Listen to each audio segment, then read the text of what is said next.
कामा नये. पण जो तुमच्या माझ्या जवळचा असेल आणि तो चुकीचं वागत असेल आणि हे नव्याचे 9 दिवस नाही, हे सातत्य पुढे राहिलं पाहिजे. पुढच्या वेळेस येताना मी मुक्कामाच्या तयारीने येईल. मी आल्यानंतर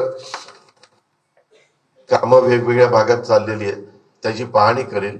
आज मला काही लोकांनी निवेदन दिलेले, त्या निवेदनाची मी नोंद घेईन. त्याच्या संदर्भामध्ये तुम्ही ते 25-15 अमके तमके 10 लाख द्या, 5 द्या, ह्या चिरीमिरी वाटायला मी तिथं आलेलो नाहीये. दिलेले पैसे ते आमदार निधीचे असतील, ते खासदार निधीचे असतील, ते जिल्हा वार्षिक योजनेचे असतील किंवा ते राज्य सरकारचे असतील, त्याच्या संदर्भामध्ये त्या सगळ्याचा व्यवस्थितपणे खर्च त्या बाबतीमध्ये झाला पाहिजे.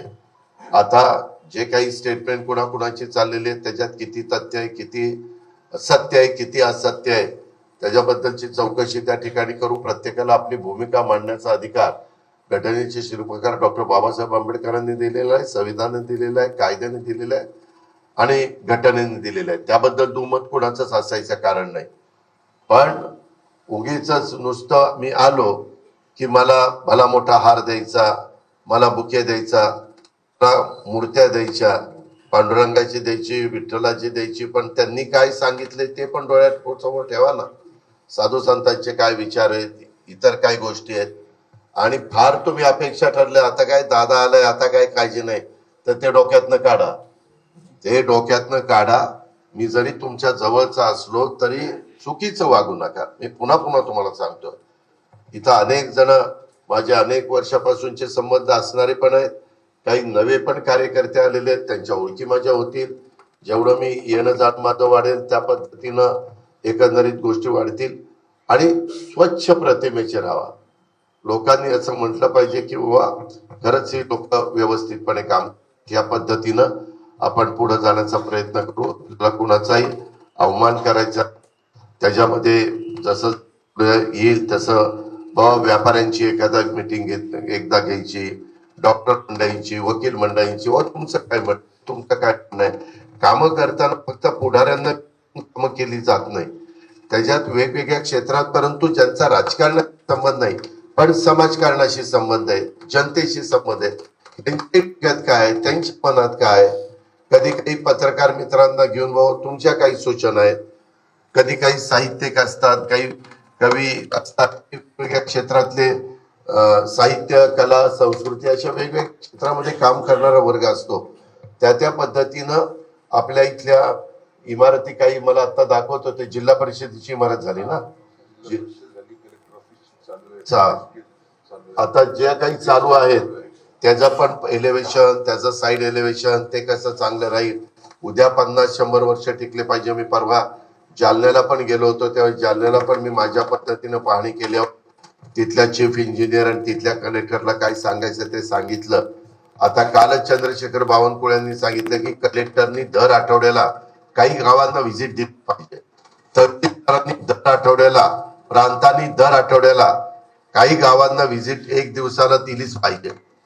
ज्या काही आता 100 दिवसाचा कार्यक्रम मुख्यमंत्र्यांनी दिलेला आहे, त्या कार्यक्रमाची जी रूपरेषा आहे त्या पद्धतीनं काम चाललंय का नाही, कुठं काम थांबलेलं आहे, का थांबलेलं आहे, काय अडचण आहे. मी नुसता आदेश देणार नाही, त्यांची अडचण समजून घेणार. अडचण असेल तर ती मला दूर करावी लागेल. एकतर सांगून कसं चालेल. पोलिसांना इन्फ्रास्ट्रक्चर आहे का, गाड्या आहेत का, पोलीस स्टेशन आहेत का, नाही का, त्यांना जेवढा स्टाफ लागतो तेवढा स्टाफ आहे का, तीच गोष्ट रेव्हेन्यू डिपार्टमेंटला, तीच गोष्ट फॉरेस्ट असेल, तीच गोष्ट पाण्याच्या योजना. आता आपल्या शहरामध्ये इथं पण निवेदन दिली, येताना योगेश पण काही सांगत होता, विक्रम आणि आमचा सतीश पण सांगत होता. काल कॅबिनेटच्या वेळेस धनंजयने पण सांगितलं की दादा इथं 32-36 कोटी रुपये बिल थकलंय आणि पाणी धरणामध्ये, पण बेडकरांना प्यायला पाणी नाही का, तर लाईट बिल भरलं नाही. जसं शिस्तही लावावी लागेल नियमाप्रमाणे. आता त्याला एवढं बिल भरता येणार नाही, त्याला हप्ते पाळायचे आहेत का, त्याच्या दंड व्याज माफ करायचं का. त्याच्याबद्दल कालच एक मीटिंग लोकेश चंद्रा शुक्ला सचिव आहेत, लोकेश चंद्रा महावितरणचे CMD आहेत, त्यांच्याबरोबर घेतली होती. जे माझ्या स्तरावर असेल ते मी माझ्या स्तरावर सोडेल, जे मुख्यमंत्र्यांच्या पर्यंत न्यावं लागेल ते मी मुख्यमंत्र्यांना सांगेन. हे सांगताना लोकप्रतिनिधींना पण विश्वासात घेईन. 2 मंत्रिमंडळात सहकारी आहेत तुमच्या भागातले, ते धनंजय मुंडे आणि पंकजाताई, त्यांना मी विश्वासात घेऊ. भेदभाव त्याच्यामध्ये केला जाणार नाही. पण मी जर भेदभाव नाही केला तर मी ज्यांचं काम करतो त्यांनी पण केला पाहिजे. नाहीतर मी त्याचं काम करणार आणि ते खाली तिसरंच काहीतरी करणार, त्याला नाही मी खपून घेणार. पण त्याला सरळ सांगणार की तू जर दुटप्पी वागणार असेल तर मी काम करणार नाही. मी काही साधू संत नाही, मी सरळ मार्गी आहे. मी जरूर सगळ्यांना मदत करीन. जो संख्येने कमी असेल, त्याला भीती वाटत असेल की बाबा मी कसं जगायचं, मला काय आधार आहे, तुम्हाला सरकारचा आधार आहे पण आमचा आधार आहे. आम्ही इथं ते विट्टी दांडू पतंग उडवत आलेलो नाही. आम्ही इथं काम करतात, मला काम करायला आवडतं. मी सकाळी मी हेलिकॉप्टरने येणार होतो, पण मी सतीशला आणि विक्रमला सांगितलं की आपण सकाळी 6ला निघू. 7:30ला बरोबर राजेश्वरला रात्री फोन केला. खरं 2 दिवसाची महत्वाची मीटिंग धनंजयची दिल्लीमध्ये, बातम्या काही चालल्यात, ह्याच्याकरता गेले त्याच्याकरता. मुख्यमंत्र्यांना मला एकत्र विचारून वेगवेगळ्या महत्वाच्या अन्न नागरी पुरवठ्याच्या मीटिंग तिथं असल्या तर त्या मंत्र्याला जावं लागतं. फायनान्सच्या मीटिंग असल्या तर मला जावं लागतं. होमच्या मीटिंग असल्या तर मंत्र्यांना जावं लागतं. नगर विकासच्या मीटिंग असल्या तर एकनाथरावांना जावं लागतं. पशुसंवर्धन आणि एन्व्हायरमेंट त्याच्या संदर्भातल्या मीटिंग असल्या तर पंकजाताईंना जावं लागतं. खरं तो निरोप धनंजयला मिळाला नाही. वास्तविक आज पण त्याच्या तिथं महत्वाच्या मीटिंग होत्या, कारण तेही महत्वाचं आहे. कारण दिल्लीतनं पैसा जास्तीत जास्त आपल्या राज्याला कसा, मनरेगाचा असेल, इथं विहिरी पण अशा काही महाराष्ट्रातल्या तक्रारी आहेत की दादा विहिरी नसतानाच पैसे उचलले जातात. इथल्या नाही, बाहेरच्या तक्रारी आहेत. तशा इथं होऊ नये. जर कोणाची काही कल्पना असेल तर हे किंवा जुनीच विहीर दाखवायचे, पैसे उचलायचे, असं दुसरीकडे होतं, इथं नाही. पण असं काही इन्शुरन्स विमा, 1 रुपयात विमा आहे. जमीन कुठली दाखवली, जमीन कुठली दाखवली जाते, देवस्थानची जमीन सरकारची, पीक दुसऱ्याच आणि पैसे अकाउंटला जातात. अशा तक्रारी आहेत महाराष्ट्रातल्या, तुमच्याकडे नाही, महाराष्ट्रातल्या. त्याच्यावर आपण तपासणार आहे. इथं असल्या तर इथंही तपासल्या तर, कारण जेवढी आपण नीट शिस्त लावू तेवढा तुमचा फायदा होणार आहे. तुम्ही चुकीचे वायंडे बंद केले, उद्योगपती येऊन इथं गुंतवणूक करणार आहे. तुमच्याकडं काही साईट विंडमिलच्या चांगल्या आहेत, तुमच्याकडे काही साईट सोलर पॅनल बसवण्याच्या चांगल्या आहेत, तुमच्याकडे काही साईट. आमचा प्रयत्न आहे की मुंबई बीड रेल्वे पण सुरू करता येते का, तर तुमचा मुंबईशी पण पुण्याशी पण संपर्क कसा राहील. कारण दळणवळणाचा, आता मी येताना ज्या रोडने आलो तो धुळ्यावरून सोलापूर त्याला जाणारा रस्ता जवळपास तुमच्या भागातला झालेला आहे. आता येताना बघितलं गावामध्ये डिवायडर काही अर्धवट सोडले गेलेले आहेत. मेन कॉन्क्रीटच्या रस्त्याला साईड गटरच काढलेली नाहीयेत. काही ठिकाणी आता एक जेसीबी लावला तरी इथल्या येड्या बाबळी घाण काढता येईल. तुम्ही इलेक्शनला उभं राहिलं तर किती खर्च करतात ते तुम्हाला माहिती. परंतु आपलं बीड शहर आहे, आपलं परळी आहे, आपलं गेवराई आहे, आपलं आष्टी पाटोदा शिरूर आहे, आपलं माजलगाव आहे, आपलं वडवणी आहे. हे आपलेपणाचे मनामध्ये येत नाही आणि त्याच्यातनं ईर्ष्या लाव ना किंवा परळीच्या जास्त चांगलं काम होत आहे का, बीड शहरातलं होत आहे, गेवराईचं होत आहे, आष्टी पाटोदा का माजलगावचं होत आहे का, केज आंबेजोग होत. आता चांगल्या प्रकारच्या स्पर्धा, कुठं कामाची क्वालिटी चांगली आहे, कुठं काय आहे. आणि बरेच जण आता काय व्हायला लागलंय, आता सत्ता आली आमच्याकडे 5 वर्षाकरता, लोकांना कळलेलं आहे. हौसे नवसे गवसे आता मला येऊन फार भेटायला लागले. लोकसभेला 3रीकडे होते, विधानसभेला 4थीकडे होते. तुमचाच आहे. मग तिथे तेव्हा कुठे गेला होता, यायला माझा आहे तर नाही दादा मी युतीचा आहे. मग युतीच्या वेळेस उमेदवाराला विरोध का केला. हे असं चालणार नाही.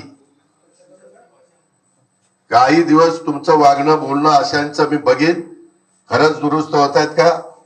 कारण सरडा कसा रंग बदलतोय तशी काही एक जमात असते, सगळीकडे असते, माझ्याकडे पण आहे.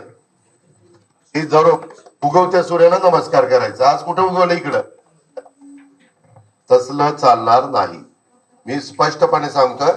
आता राजेश्वर मी तुझ्या देखत सांगतोय, लोकप्रतिनिधींच्या देखत सांगतोय, उद्याच्याला परत कुणी आलं नाही दादा एवढ्या वेळेस पांघरून आला, पांघरून फाटून गेले माझं, एवढ्या वेळेस पदरच राहिला नाही आम्हाला, असलं अजिबात चालणार नाही. तुम्ही तुमच्या कार्यकर्त्यांना पण खाली सांगा, नको बाबा आता उगीच आपलं सुतासारखं सरळ वागूया, चांगलं वागा, मी तुमच्या माग पूर्ण ताकद उभी करीन, तुम्हाला कुणाला वाऱ्यावर सोडणार नाही. पण चुकीचं वागला तर तुम्हाला कारवाई केली जाईल. तुमच्यावर जे काही चे नियम आहेत त्या पद्धतीनं कलम लावली जातील. सातत्य ते राहिलं तर मकोका पण लावला जाईल. कारण 3-4 केसेस एखाद्याच्यावर लागल्या, 4 एक गंभीर स्वरूपात, तर ते होतं. बाहेरचे गुंतवणूक करायला विंडमिलवाले येत आहेत, त्यांना जर कोणी खंडणी मागितली इथं नाही तिथं नाही, हे कुठं सरकारच्या रस्ते अडवलेले पण चालणार नाही आणि ह्या सगळ्या गोष्टी चालणार नाही. हे मी मुद्दाम सुरुवातीला सांगतो, मला खरं तर वेळ झालेला आहे. पक्ष नोंदणीच्या सोयाबीन कापूस सोयाबीन खरेदीच्या बद्दलच्या सूचना मुख्यमंत्र्यांनी कालच्या कॅबिनेटला जयकुमार रावळला दिलेल्या आहेत. बाबासाहेब पाटलांनी हा मुद्दा उपस्थित केलेला होता, आज पण निवेदनाच्या द्वारे आलेला आहे. मी पण आता इथून मुंबईला जाईल त्यावेळेस पण पुन्हा आता दिल्लीला मुख्यमंत्र्यांच्याही कानावर घालतो की बाबा तिथं पण सांगावं लागेल. कापूस मोठ्या प्रमाणावर माझ्या शेतकऱ्यांच्या घरामध्ये पडलेला आहे, त्याच्याही संदर्भात कापसाची केंद्र खरेदीची चालू करण्याच्या करता त्या बाबतीमध्ये प्रयत्न केला जाईल, मदत केली जाईल. आणि इतर जे काही वाढ केलेली आहे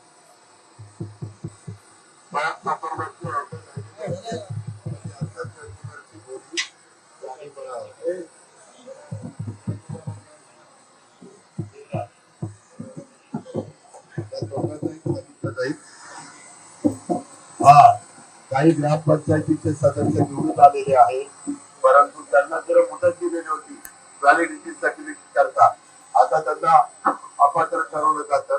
त्यांनी कलेक्टरशी बोली, कलेक्टरला जर अधिकार असतील तर तेवढ्या अधिकाराचा वापर मी त्यांना करायला लावी, पण ते होऊ शकत नसेल तर मात्र मला सांगता येत नाही.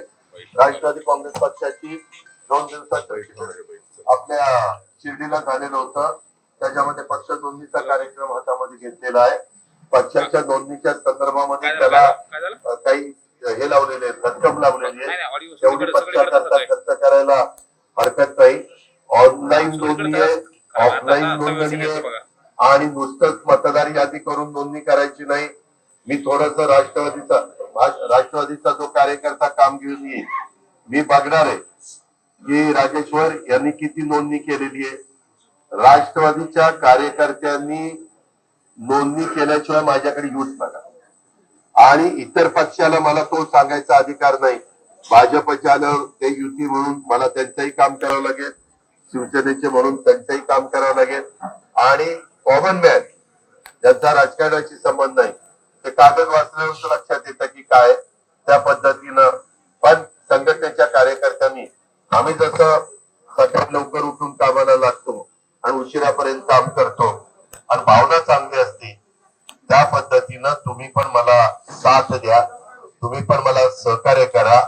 आणि बीड जिल्ह्याच्या बद्दल जी आज बदनामी काही जण सातत्याने प्रिंट मीडिया मध्ये इलेक्ट्रॉनिक मीडियामध्ये करताय, ते आपल्याला सगळ्यांना मिळून पुसायचंय.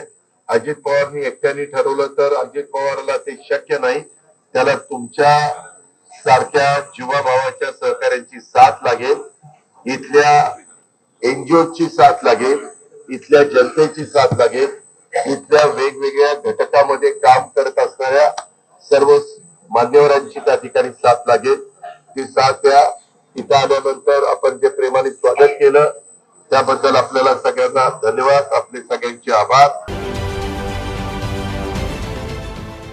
देश विदेशातील प्रत्येक घडामोडींचे लाईव्ह अपडेट मिळवण्यासाठी आता साम टीव्हीच्या सर्व सोशल मीडिया प्लॅटफॉर्मला लाईक, फॉलो आणि सबस्क्राईब करा. तसंच सर्व नोटिफिकेशनसाठी बेल आयकॉन प्रेस करायला विसरू नका.